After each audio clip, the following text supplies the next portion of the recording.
firefighters had to ground aircrafts for nearly 2 hours sometimes while they dealt with drones. And they say that's precious time that they can't afford to lose. You can already see that there's been a part of the ground that's come away, kind of forming an island per se. All that remains are the family's charred belongings. You can see this guitar was just burnt to a crisp. This is where the fire broke out today, but just a few weeks ago and a few hundred feet away, fire broke out at that abandoned building. Check out the size of this thing. So when you're trying to remove a boulder, the first way is obviously by breaking it apart, but after their investigation, they're gonna find out whether or not this rock can actually even be broken apart. And if it can't, well, they'll have to look into other ways of removing it. An area where it's pretty rare to see people walking around with some of these, the storm was all anyone could talk about. I'm taking every precaution necessary. We're hiding under the Starbucks umbrella right now because at 5 o'clock it looked like the sun was going to pop out, and then just a couple minutes later it started downpouring.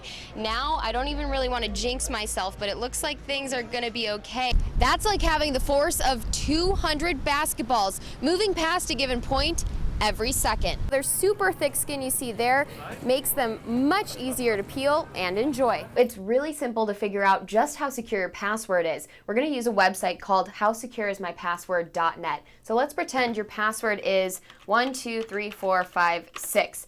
Website says that password could be cracked almost instantly. Costumish says that 15% of the gross sales from this Cecil the Lion costume are actually going to the National Wildlife Foundation. There is a massive media presence here, and as we heard in the press conference, also a massive police response. They said virtually all police departments in the area did respond and are here working to find these two suspects. So certainly that is going to be the most important thing that they are trying to do right now, is to apprehend these suspects. I actually cannot hear anymore the helicopters circling up above. It seems like they have gone somewhere else, because maybe just about 20 minutes ago they were really circling up ahead. We continue to see police cars flying by, but that has stopped right now at this location. So maybe they have moved on somewhere else and maybe have kind of narrowed in on an area where they might have the suspects. Again, we do not know that for sure, but right now all we know is that there are 14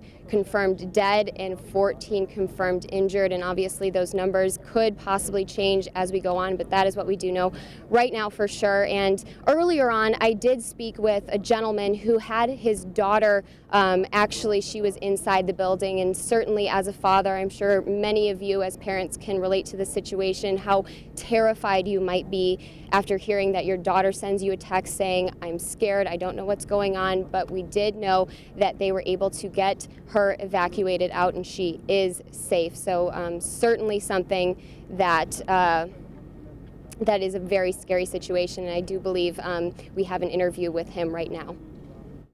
Finally found out that they finally got out recently, and got them across the street at the golf course, and everything's okay for them. Just heart-wrenching when your daughter texts you and says she's scared. And there's nothing you can do. Initially too sick to leave the hospital, Andre Pearson knew he wasn't going to be able to make it to his daughter's wedding. I felt that I could do more. I felt that we could do more.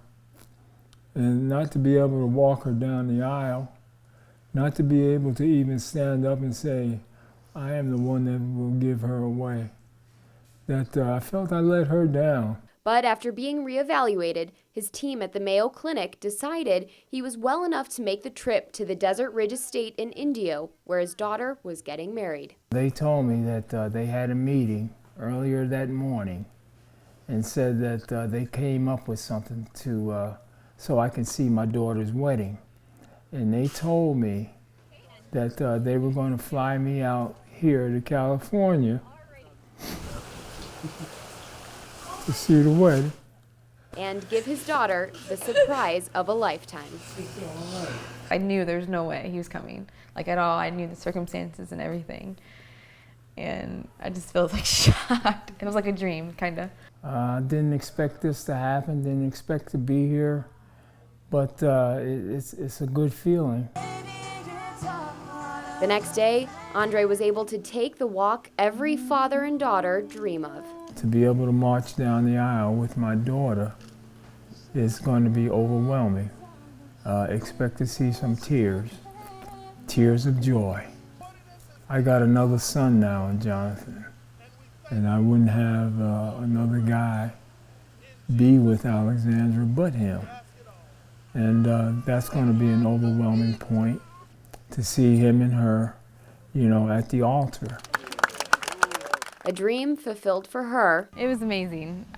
Since he wasn't supposed to be here, it's just amazing to have him, sickness and all, he was here and just made me feel happy and like really whole and complete. And a moment he'll never forget. I feel good. I feel like a father that is doing what he's supposed to do. Absolutely, John. You said it best. Very unusual. And now we arrived once police had already boarded up that home, but the people we spoke with who went inside said it was absolute pandemonium and chaos. They said there was pushing, some people even taking things from that home. We spoke with one man who captured the entire thing on his camera. TV cameras and people filled the home of the San Bernardino shooting suspects in a turn of events rarely seen during an investigation like this. Redlands resident Chris Gribas just happened to be near the home of Syed Farouk and Tashfeen Malik when the frenzy began. Apparently all started by the landlord. Earlier this morning, the cops gave him permission to go inside, and he gave everybody else permission to go inside too. So it was just, everybody just went inside.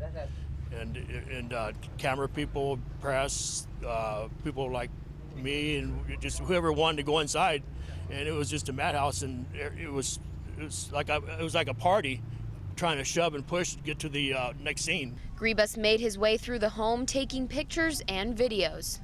Receipts, pictures of the baby, pictures of him and her. It looked like pictures of different kids.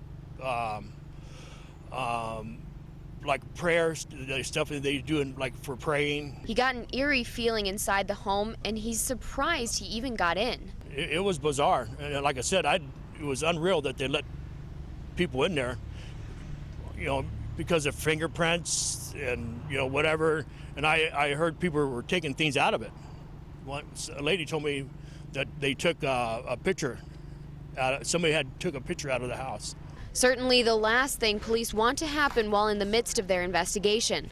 Police took the landlord away after he gave a few television interviews.